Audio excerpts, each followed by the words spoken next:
सबसे पहले एनसीएफ 2005 है क्या? राष्ट्रीय पाठ्यचर्या की रूपरेखा क्या है कि किस प्रकार के क्या है ये एनसीएफ 2005?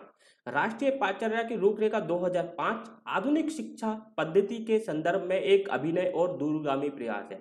क्योंकि एनसीएफ 2005 का उद्देश्य था गठन करने का कि हमें भारत में एक ऐसी शिक्षा व्यवस्था को बेहतर बनाना है कि हमारी शिक्षा व्यवस्था ऐसी हो जो दूरगामी हो, जिसके बेहतर परिणाम हो सके और बच्चों के सर्वांगीण विकास में सहायक हो। तो एनसीएफ 2005 का जो मुख्य उद्देश्य था बच्चों का सर्वांगीण विकास करना था, क्योंकि 2005 से पहले मोस्टली जो हमारी शिक्षा पद्धति थी वो हमारी केवल रटने पर फोकस थी कि बच्चा एक किताब को रटता था, फिर वो एग्जाम देता था, उसके बाद उसके नंबर आते थे, तो उसकी जो सर्वांगीण खाली विकास नहीं हो पाता था, केवल उसका मानसिक विकास हो जा पाता था, उसका फिजिकल विकास नहीं हो पाता था और उसकी योग्यताएं और क्षमताएं को जो बेहतर तरीके से जिन्हें संशोधन परिवर्तित किया जा सकता था वो सारी की सारी परिवर्तित नहीं हो रही थी।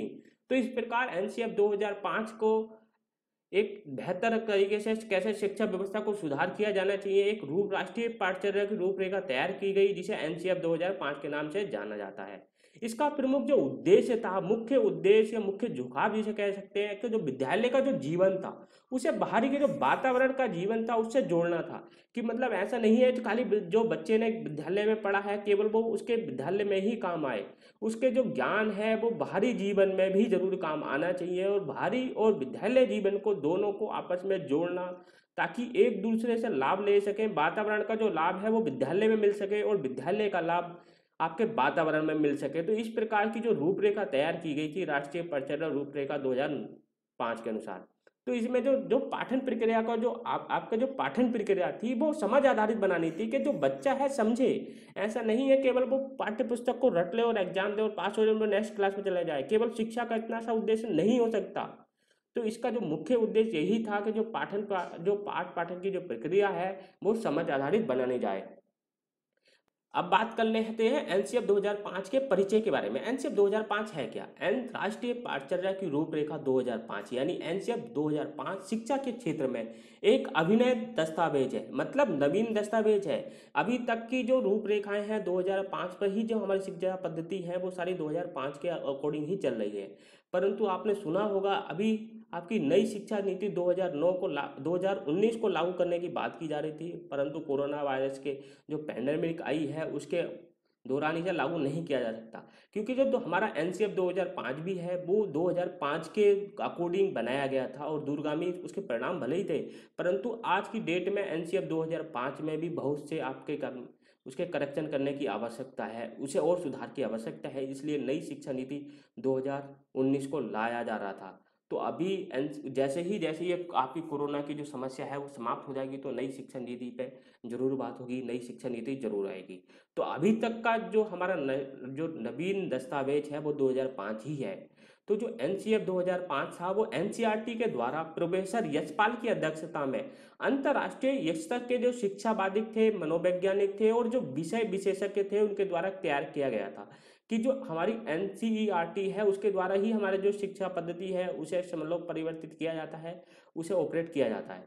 तो उन्होंने एक प्रोफेसर यशपाल की अध्यक्षता में एक समिति गठित की, उसमें जो अंतर्राष्ट्रीय स्तर के जो शिक्षावादी थे उन्हें सम्मिलित किया गया, मनोवैज्ञानिकों को सम्मिलित किया गया, वैज्ञानिकों को, और जो विषय के स्पेशलिस्ट जो अध्यापक थे, प्रोफेसर थे, उन्हें उसमें सम्मिलित किया गया, जिससे कि जो आने वाली हमारी जो शिक्षा पद्धति हो वो बेहतर तरीके से हो, बच्चों को क्या पढ़ाया जाना है, किस प्रकार पढ़ाया जाना है, ये बेहतर तरीके से सारा का सारा समावेश हो। तो इसलिए एनसीएफ 2005 का गठन किया गया। एनसीएफ 2005 का जो मुख्य उद्देश्य था वो बालकों का सर्वांगीण विकास करना ही था। कि बच्चों का ऐसा नहीं है केवल आपको ज्ञानात्मक पक्ष का ही आपको विकास करना है, आपको ज्ञानात्मक पक्ष, शारीरिक विकास, मानसिक विकास, सामाजिक विकास, सभी चीज़ों का ध्यान रखा जाना चाहिए, तभी बच्चे का जो विकास होता है वो सर्वांगीण विकास कहलाता है। अब देखो इसमें उसके और भी प्रमुख जो उद्देश्य थे, जैसे स्कूल के जो पढ़ाई है उसे बाहरी जीवन से जोड़ना, और समझ को जो पढ़ाई है वो समझ आधारित होनी चाहिए। ऐसा नहीं है कि खाली बच्चे ने पढ़ लिया और बस उसका उसे पता नहीं है उसका समझ क्या, उसका कॉन्सेप्ट क्या है, खाली बच्चे ने बार शर्ट लिया, तो ये कहीं नहीं होना चाहिए। और जो कक्षा कक्ष की जो गतिविधि है वो बाहरी जीवन से भी जुड़ने चाहिए। और जो एनसीएफ 2005 है वो बच्चों के सतत और व्यापक मूल्यांकन पर बल देती है, क्योंकि एनसीएफ 2005 कहता है कि जो बच्चे का जो मूल्यांकन हो वो सतत और व्यापक हो। सतत मतलब कंटिन्यूस हो, और व्यापक मतलब सबको एक जैसा होना चाहिए। सतत का मतलब कंटिन्यूस होना चाहिए कि बच्चे के आपके आंतरिक मूल्यांकन भी हो, बाहरी मूल्यांकन भी हो, कक्षा के बेस पे भी हो, आपका जो एक एजेंसी है उसके बेस पे भी हो। तो सतत और व्यापक मूल्यांकन मतलब कंटिन्यूस और लगातार मूल्यांकन होने चाहिए कि बच्चे की जो प्रगति है वो कितनी हुई है, बच्चा ने कितना बेहतर तरीके से सीखा है और क्या सीखा है, तो उसका व्यापक और सतत मूल्यांकन जरूर होना चाहिए, एनसीएफ 2005 जरूर कहता है। उसके अंतर्गत ही कहा गया है जो बालक जो शिक्षक हैं जो बालकों में नवीन सोच, तर्क करने की क्षमता, सृजनात्मक चिंतन और वैज्ञानिक अन्वेषण के गुण विकसित करें।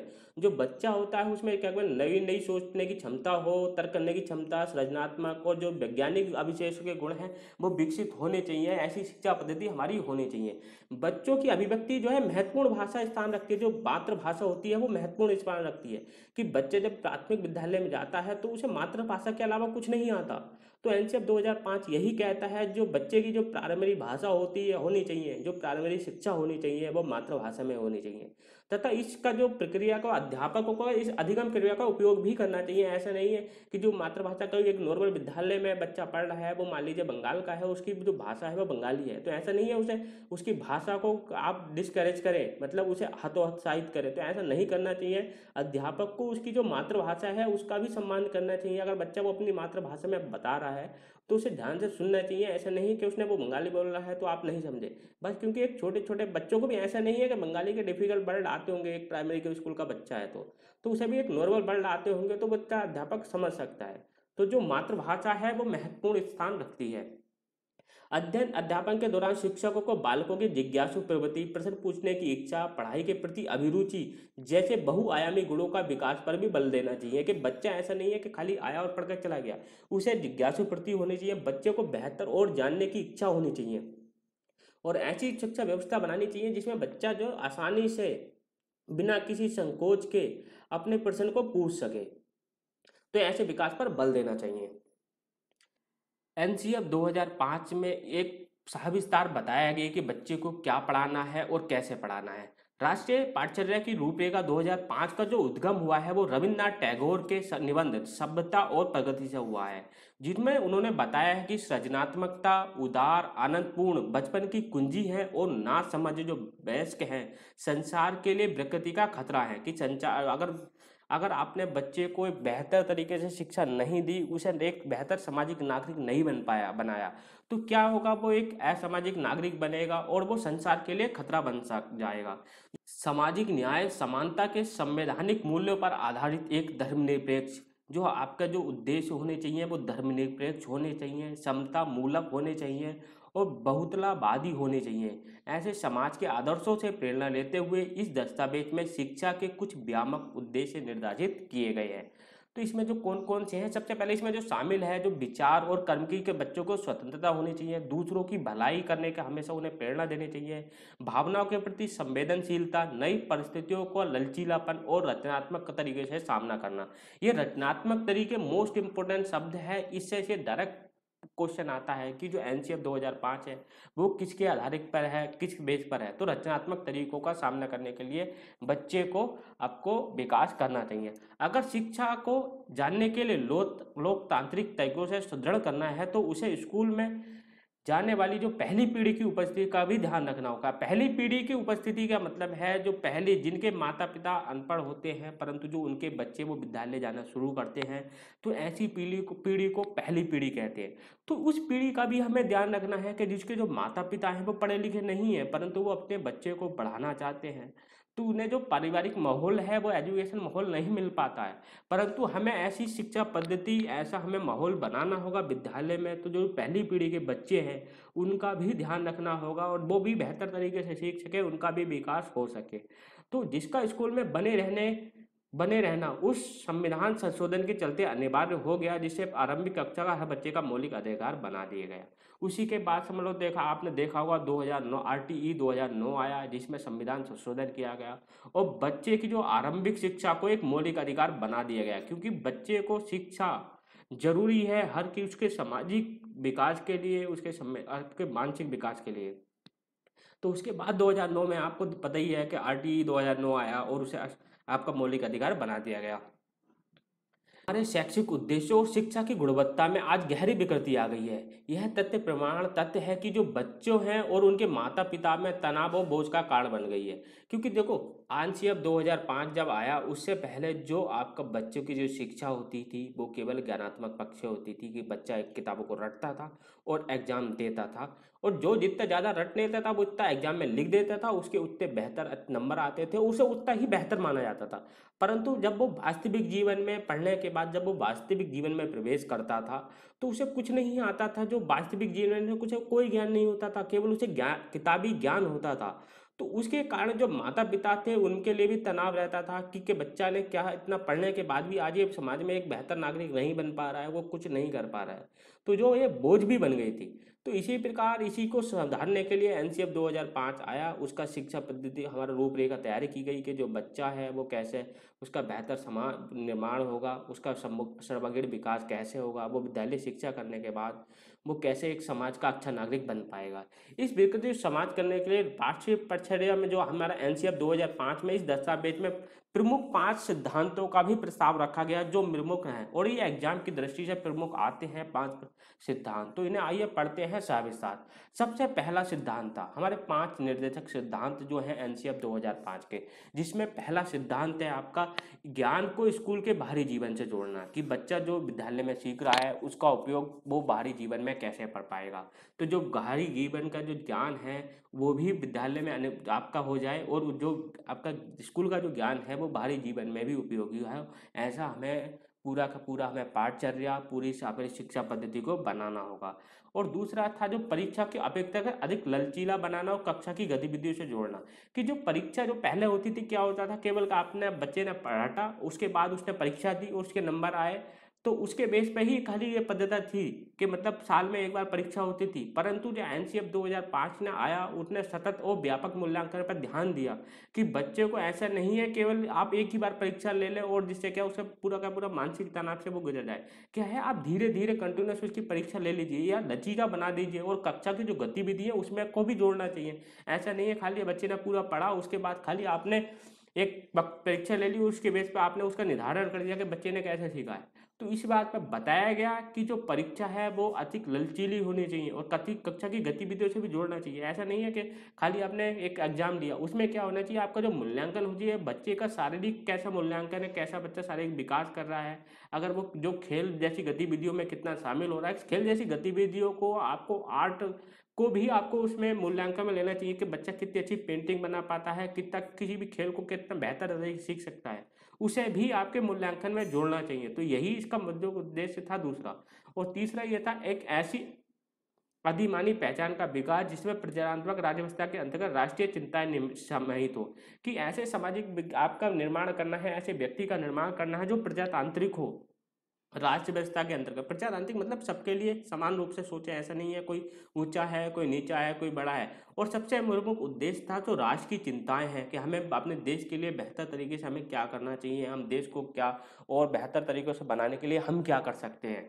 तो जो राष्ट्रीय अंतर्राष्ट्रीय चिंताएं थी, राष्ट्रीय चिंताएं थी, उन्हें भी ध्यान में रख के इसे सम्मिलित किया गया था। उसका तीसरा उद्देश्य यही था। और चौथा उद्देश्य यही चौथा प्रमुख उद्देश्य था यह सुनिश्चित करना जो पढ़ाई है वो रटंत्र प्रणाली पर आधारित ना हो बल्कि समझ प्रणाली पर आधारित हो। क्योंकि रटंत्र प्रणाली से जो बच्चा है केवल रटता है, उन्हें समझ नहीं पाता, और समझेगा नहीं तो जो आपका बाहरी जीवन है उसमें उपयोग नहीं कर पाएगा। तो इसका प्रमुख ये भी प्रमुख सिद्धांत में रखा गया। उसके साथ साथ हमारा 5वां जो सिद्धांत था पाठचर्या का जो विकास होना चाहिए, संवर्धन इस प्रकार होगी वे बालकों के सर्वांगीण विकास पर अवसर उपलब्ध कराएगी। बच्चों का जो विकास हो वो सर्वांगीण विकास हो। आइए अब चलते हैं नेक्स्ट पे। एनसीएफ 2005 को जो बांटा गया वो 2005 भागों में बांटा गया, क्योंकि एनसीएफ 2005 को अगर आप ओरिजिनल रूप में देखेंगे तो वो उसके 180 पेज हैं जो काफ़ी बड़े हैं। परंतु मैं इस आपकी वीडियो में संक्षेप रूप से बात करूंगा, एक आपको समरी देने की, मोस्ट इम्पोर्टेंट समरी देने की कोशिश करूंगा, तो सभी लोग वीडियो तक लास्ट तक जरूर बने हैं। तो जो 5 प्रमुख उसमें बांटा गया, उसमें सबसे पहला था आपका परिक्षेप कैसा होना चाहिए, सीखना और ज्ञान, पाठचर्या के क्षेत्र, स्कूल की अवस्थाएं और आकलन कहना होना चाहिए, विद्यालय और कक्षा का वातावरण को स्पष्ट तरीके से बनाया गया। उसके बाद उन्होंने जो व्यवस्था का सुधार कैसे किए जाने चाहिए, कि जो शिक्षा पद्धति 2005 से पहले थी उसमें क्या क्या सुधार की आवश्यकता है, उसे सविस्तार बताया गया है। तो आइए पढ़ते हैं पहला वाला परिक्षेप के बारे में। और सबसे पहला देखिए, आपका जो एनसीएफ 2005 का जो प्रमुख सूत्र है वो यह है, शिक्षा जो है बिना बोझ के होनी चाहिए। तो ये प्रमुख जो सूत्र है एनसीएफ 2005 का, जो शिक्षा होनी चाहिए वो बिना बोझ के होनी चाहिए। लर्निंग बाय आपका डूइंग होनी चाहिए। लर्निंग बाय विदाउट बर्डन, मतलब शिक्षा को बिना बोझ के साथ पढ़ना चाहिए। इसके आधार पर पाठचर्या को बोझ को कम करना होता है। आपने देखा होगा कि पहले देखा होगा, जो एक कक्षा 4 का भी विद्यार्थी था उसके पीछे में जो बैग टंगा होता था वो उसकी जो टोटल वेट होता था उससे भी ज़्यादा होता था। तो ऐसा नहीं है कि आपने एक कक्षा 4 का, एक 3 का बच्चा है, इतना उस पर इतना बोझ डाल दिया, उसके बैग का जो वजन है वो इतना है, उसका खुद का भी वजन नहीं है। तो इस प्रकार इसके एक हमें पूरा का पूरा एनसीएम 2005 में बताया गया कि बच्चों को क्या बेहतर है, किस क्लास के लिए क्या बेहतर है, और शिक्षा को कैसे बिना बोझ के करना है। दूसरा है जो शिक्षा के जो लक्ष्य हैं, समाज की तत्कालीन महत्वाकांक्षाओं और जरूरतों के साथ मानवीय आदर्शों को प्रतिबिंबित करती हो। कि जो समाज, जो शिक्षा के जो लक्ष्य हैं, जो समाज में जो जरूरतें हैं उन्हें पूरी करने वाली जरूर होनी चाहिए। ऐसा नहीं है कि शिक्षा के जो लक्ष्य हैं वो समाज के लक्ष्यों से अलग हो। तो जो शिक्षा के लक्ष्य होने चाहिए वो भी समाज के लक्ष्य होने चाहिए, और जो तत्कालीन जो महत्वाकांक्षाएं हैं उसे पूरा करना चाहिए। एक बच्चा है जिसके समाज में जो ज़रूरत है उसे शिक्षा भी उस प्रकार की दी जानी चाहिए। और एक हमें ऐसे सामाजिक नागरिकों का निर्माण करना चाहिए जो लैंगिक न्याय, लोकतांत्रिक व्यवहारों, विशेष जो आवश्यकताएं हैं उन्हें पूरा करता हो। आइए करते हैं उसके बाद क्या, सीखना और ज्ञान, ये आपका एनसीएफ 2005 का सेकंड भाग है। इसमें क्या, समाज में मिलने वाली जो अनौपचारिक शिक्षा है, विद्यार्थी में अपना ज्ञान स्वयं सर्जित करने की स्वाभाविक क्षमता को विकसित करनी चाहिए।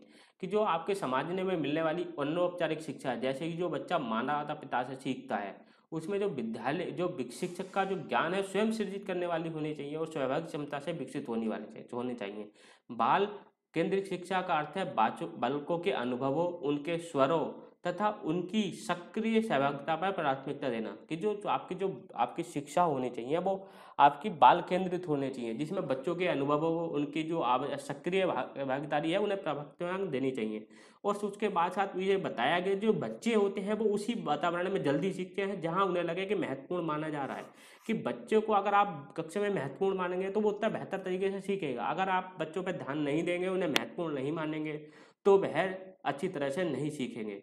और जो शिक्षा व्यवस्था होनी चाहिए वो हमारी समावेशी शिक्षा होनी चाहिए। इस समावेशी शिक्षा प्रणाली पर आधारित होनी चाहिए, जिससे क्या सभी को एक साथ शिक्षा ग्रहण करने का अवसर मिल सके। कि जो समावेशी शिक्षा है वो हमें बताती है कि जो आपके जो आपके सृजनात्मक बच्चे हैं, विशेष आवश्यकता वाले बच्चे हैं और नॉर्मल बच्चे हैं, सभी को एक साथ एक समान कक्षा में पढ़ाना चाहिए, जिससे क्या उसमें सामाजिक जो आपकी सामाजिकता का विकास हो सके। और जो शिक्षा होनी चाहिए वो बाल केंद्रित होनी चाहिए। एक प्रमुख एनसीएफ 2005 में विस्तार बताया गया है। अब तीसरा भाग है आपका जो पाठचर्या के क्षेत्र के हैं। पाठचर्या का मतलब पाठचर्या कैसी होनी चाहिए, पाठ्य पुस्तक कैसी होनी चाहिए, उसमें क्या क्या सम्मिलित होना चाहिए, पूरा विस्तार बताया गया है। और एक अलग अलग भाषा, आपके भाषा को, गणित को, विज्ञान को, समाज विज्ञान, कला, शिक्षा, स्वास्थ्य, शारीरिक शिक्षा, काम शिक्षा, आवास, सीखना और अध्ययन, आकलन जैसी पूरी की पूरी अलग जो पूरी की पूरी जो आपकी शिक्षा है, आपके जो सब्जेक्ट हैं, पूरा अलग से सविस्तार बताया गया है। तो इसमें हम सारे विस्तारों को नहीं पढ़ेंगे, हम अलग अलग जब हम अपना आपका सब्जेक्ट पढ़ेंगे। जैसे आपकी बात करूं गणित की, तो गणित में हम एमसीएफ 2005 अलग पढ़ेंगे, उसमें पूरा डिटेल में जानकारी लेंगे हम कि गणित के लिए एनसीएफ 2005 में क्या क्या करा गया है, कि जो गणित है वो सभी के लिए आवश्यकता है। उसी के साथ साथ भाषा वाले में आपको हिमानी में हम बता देंगे एनसीएफ 2005 में कि जो आपका भाषा के लिए प्रथम आपको भाषा को किस प्रकार सीखना है, प्रथम भाषा क्या है, द्वितीय भाषा क्या है, पूरा का सारा आपको वीडियो मिल जाएंगी हर सब्जेक्ट वाइज। इसकी आपको नई सीरीज भी और मिलेंगी।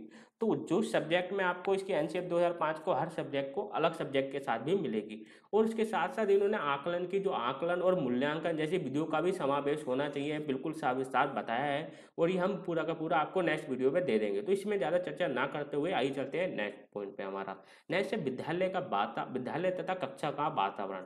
कक्षा और विद्यालय और कक्षा का वातावरण कैसा होना चाहिए जिससे बच्चा बेहतर तरीके से सीखे। सबसे पहला, चेतन और अचेतन दोनों रूप से बच्चे हमेशा विद्यालय के भौतिक वातावरण से निरंतर करते रहते हैं कि बच्चे जो आपका सीखते रहते हैं विद्यालय के वातावरण के जो भौतिक वातावरण होता है उसमें बिल्कुल सही तरीके से सीखते हैं और अंतःक्रिया करते हैं। कक्षा का आकार जो है शिक्षण अधिगम का प्रभावित करने वाला एक महत्वपूर्ण कारक है। जो शिक्षा का आकार होता है, अगर बड़ी कक्षा होगी तो ज़्यादा विद्यार्थी होंगे तो बच्चे क्या है, जो शिक्षक है सभी बच्चों पर ध्यान नहीं दे पाएगा। तो इसलिए एनसीएफ 2005 में बताया गया कि शिक्षक और विद्यार्थियों का जो अनुपात होना चाहिए 1:30 होना चाहिए, कि यानी एक आपका 30 बच्चों पे एक अध्यापक कंपलसरी होना चाहिए। ऐसा नहीं आपके 50 छात्र हैं और एक ही अध्यापक है तो वो एक अध्यापक 50 छात्रों को कैसे देख पाएगा, तो इसमें अधिक बेहतर तरीके से अधिगम नहीं हो पाएगा। तो इसलिए साफ पूरा का पूरा बताया गया कि जो आपका शिक्षक का और जो शिक्षार्थियों का जो अनुपात होना चाहिए वो 1:30 होना चाहिए।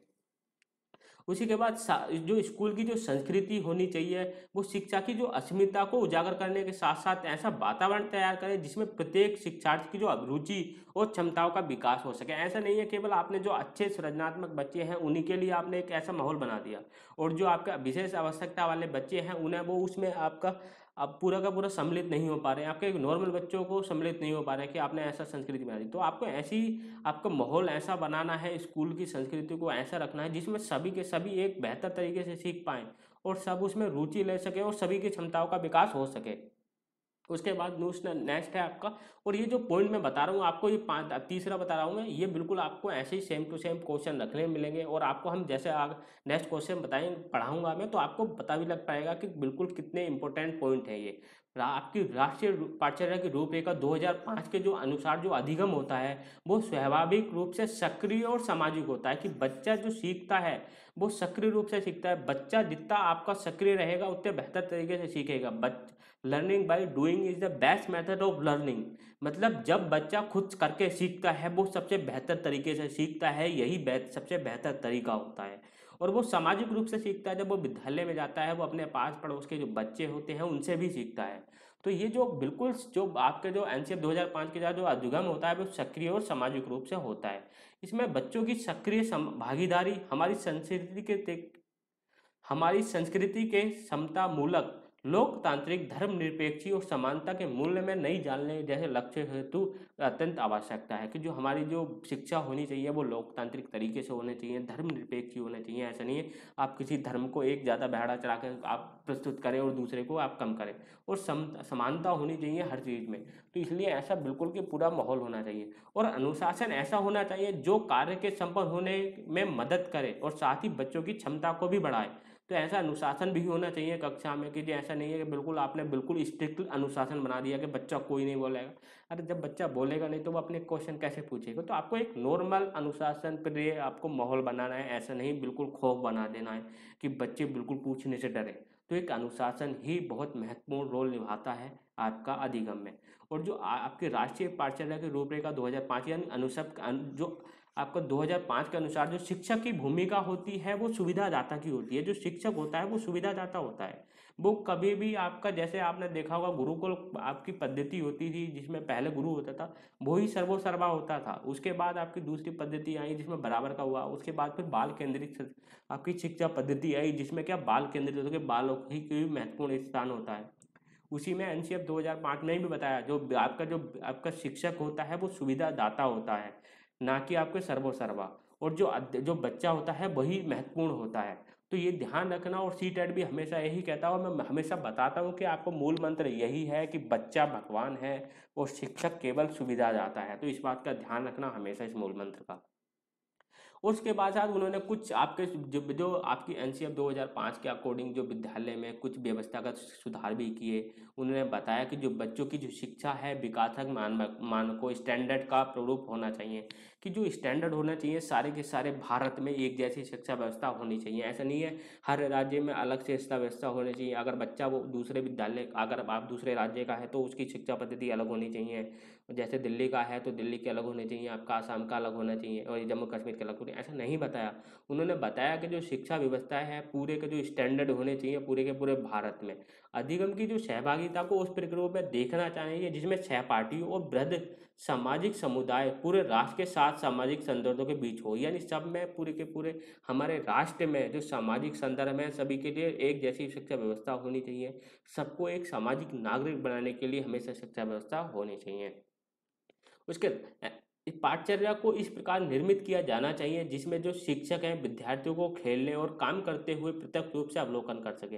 कि ऐसा नहीं है केवल आपने ज्ञानात्मक पक्ष पर ही जोड़ दिया, बच्चों को जो शिक्षक है उसमें हमारी जो पाठचर्या है उसमें खेलने और काम करने की भी आपकी जगह होनी चाहिए। बच्चा जितना खेलेगा वो शारीरिक रूप से अच्छा होगा, विकास होगा उसका, शारीरिक रूप से विकास होगा, उतना बेहतर वो मदद करेगा बच्चे के मानसिक विकास में। तो आपको खेल को भी प्रमुख आपने एनसीएफ 2005 में एक प्रमुख आपका पक्ष में रखा गया था।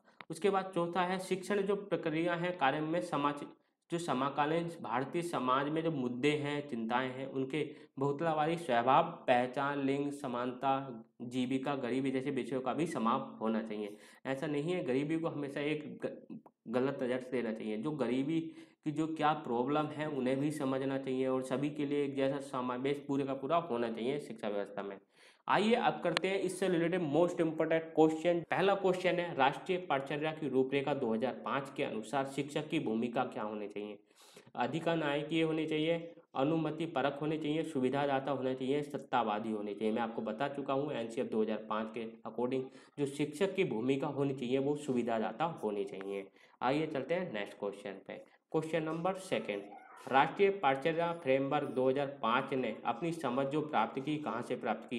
व्यवहारवाद से, रचनावाद से, संज्ञानात्मक सिद्धांत से, मानवतावाद से। तो मैंने बता ही चुका हूँ आपको एनसीएफ 2005 में जो अपनी जो समझ जो प्राप्त की है वो रचनावाद से प्राप्त की है। तो दूसरा ऑप्शन बिल्कुल सही है। नेक्स्ट क्वेश्चन, क्वेश्चन नंबर 3, बाल केंद्रित शिक्षा शास्त्र का अर्थ है। जो पहला ऑप्शन है बच्चों के अनुभवों और उनकी आवाज़ को प्रमुखता देना। दूसरा, शिक्षक द्वारा बच्चों को आदर्श आदेश देना कि क्या किया जाना चाहिए। तीसरा है निर्धारित सूचना का अनुसरण करने के लिए बच्चों को सक्षम बनाना। और चौथा है कक्षा में सारी बातें सीखने के लिए शिक्षक को आगे होकर होना। तो मैं आपको बता ही चुका हूँ जो बाल केंद्रित शिक्षा होती है उसका जो अर्थ होता है जो बच्चों के अनुभव हैं और उनकी जो प्राथमिकता है, उनकी जो आवाज़ है उन्हें प्राथमिकता देना और सारा का सारा जो फोकस होना चाहिए बच्चे के सर्वांगीण विकास पर होना चाहिए। तो पहला ऑप्शन बिल्कुल सही है। नेक्स्ट क्वेश्चन, क्वेश्चन नंबर 4, राष्ट्रीय पाठचर्या की रूपरेखा 2005 यानी एनसीएफ 2005 के अनुसार जो अधिगम होता है वो अपने स्वभाव रूप में डैश और है निष्क्रिय और सरल। दूसरा सक्रिय और सामाजिक। तीसरा निष्क्रिय और सामाजिक। और चौथा सक्रिय और सरल। तो एनसीएफ 2005 के अनुसार जो आपका अधिगम है वो सामाजिक, सक्रिय और सामाजिक होता है। तो दूसरा ऑप्शन बिल्कुल सही है। नेक्स्ट क्वेश्चन, क्वेश्चन नंबर 5, शिक्षक की प्रमुख जिम्मेदारी है। पहला, कठोर अनुशासन बनाए रखना। दूसरा, विद्यार्थियों को विभिन्न अधिगम शैलियों के अनुसार सीखने के मौके उपलब्ध कराना। तीसरा, पाठ योजना तैयार करना और उसके अनुसार पढ़ाना। और चौथा ऑप्शन है यथासंभव क्रियाकलापों का आयोजन करना। तो शिक्षक की जो प्रमुख जिम्मेदारी होती है विद्यार्थियों को विभिन्न अधिगम शैलियों के अनुसार सीखने के मौके उपलब्ध कराना। तो दूसरा ऑप्शन बिल्कुल सही है। नेक्स्ट क्वेश्चन, क्वेश्चन नंबर 6, ये थोड़ा क्वेश्चन बड़ा है बिल्कुल, पर इससे हमें डरना नहीं है। पाठचर्या ऐसी हो जो पाठ्य पुस्तक के ज्ञान को पुनः प्रस्तुत करने के स्थान पर बच्चों को अपनी आवाज़ें पाने, कार्य करने के लिए अपनी जिज्ञासा का पोषण करने, प्रश्न पूछने, जांच पड़ताल करने तथा अपने अनुभव को बांटने तथा विद्यालय के ज्ञान के साथ जोड़ने में सक्षम बनाए।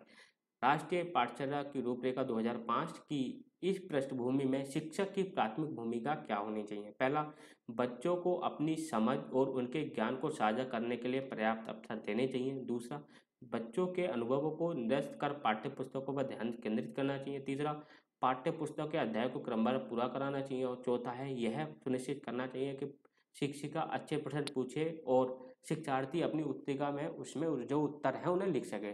तो एनसीएफ 2005 में बताया गया है। तो बच्चों को अपनी समझ और अपने ज्ञान को साझा करने के लिए पर्याप्त अवसर देने चाहिए।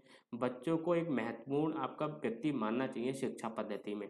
तो पहला ऑप्शन बिल्कुल सही है। आपका दूसरा, केवल पाठ्य पुस्तक को ध्यान केंद्रित करना हमेशा आपका निगेटिव में आता है। केवल पाठ्य पुस्तक से क्रमवार पूरा करना भी हमेशा निगेटिव में आता है, और खाली उत्तर आपके उत्तर पत्रिका में लिखना भी निगेटिव में आता है। तो इस बात का ध्यान रखना। नेक्स्ट क्वेश्चन है क्वेश्चन नंबर 7।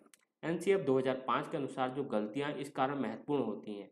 पहला, यह विद्यार्थियों को उत्तीर्ण और अनुत्तीर्ण समूह में वर्गीकृत करने के लिए महत्वपूर्ण है। दूसरा, यह अध्यापकों को बच्चों को डांटने के लिए एक तरीका उपलब्ध कराती है। चौथा, यह बच्चों को विचार में अंतर्दृष्टि उपलब्ध कराती है तथा समाधानों में पाने में सहायता करती है। चौथा ऑप्शन, यह कक्षा में कुछ बच्चों को हटाने के लिए आधा स्थान उपलब्ध कराती है। तो मैं पहले ही आपको बता चुका हूँ कि आपका उत्तीर्ण और अनुत्तीर्ण में वर्गीकृत करना हमेशा निगेटिव में आता है, तो ये गलत है। बच्चों को डांटने के लिए तरीका उपलब्ध कराना हमेशा निगेटिव में आता है, क्योंकि बच्चा ही भगवान है। आपका एनसीएफ 2005 के अनुसार भी, सीटेट 2005 के अनुसार, आपके सीटेट के अनुसार भी। और सबसे पहला, बच्चों को हटाने के लिए नहीं, बच्चों को हमें हटाना नहीं है, सबको शिक्षा देनी है। तो हमारे ये 3 ऑप्शन गलत हो गए। तो तीसरा ऑप्शन अपना, ये बच्चों के लिए अंतर्दृष्टि उपलब्ध कराती हैं, मतलब बच्चों को अपना अंतरंग झांकने के लिए, देखने के लिए उपलब्ध समाधान उपलब्ध कराती है कि बच्चे ने कहाँ गलती करी है। तो तीसरा ऑप्शन बिल्कुल सही है।